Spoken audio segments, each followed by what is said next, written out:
Bon, petite vidéo TikTok sur une note un peu plus sérieuse ce matin. Alors, j'annonce que je sors officiellement de mon dernier shift à l'urgence de l'hôpital. En fait, au début, j'aurais pensé que j'aurais été comme vraiment over-ému, puisqu'on s'entend que ça fait quasiment 10 ans que je travaille là. Mais je suis vraiment soulagé, en fin de compte.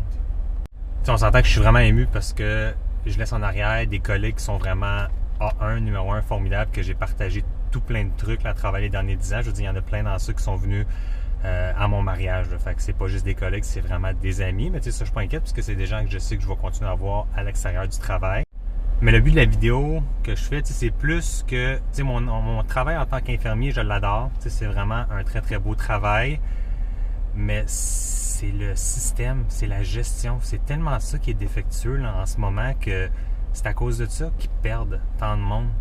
Puis on a tendance à vouloir toujours blâmer le gouvernement. Mais non, je pense pas que c'est le gouvernement non plus parce que pour avoir travaillé dans d'autres hôpitaux, des hôpitaux universitaires, des hôpitaux anglophones, que la mentalité est complètement différente, la rétention de personnel de ce que moi j'ai vu est beaucoup mieux que dans le système francophone.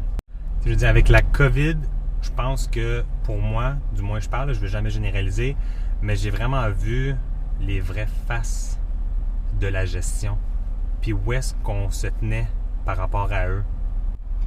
Puis ça m'a crissement mis à bout. C'est pour ça que je m'en vais. Il n'y a pas de prime qui va être suffisante pour me faire rester dans un environnement qui était rendu, pour moi, toxique.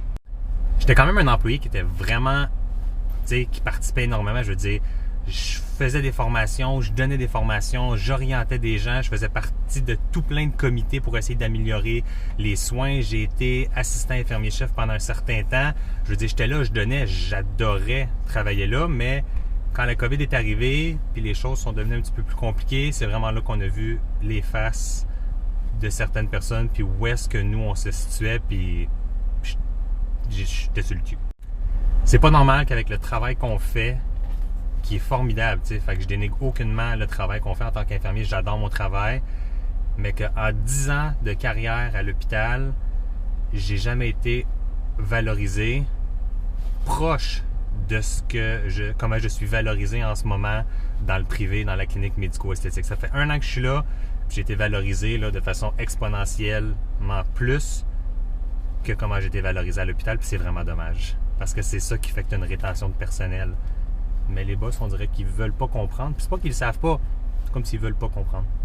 Alors j'ai pensé à moi et je quitte pour le privé. Un autre infirmier. Désolé.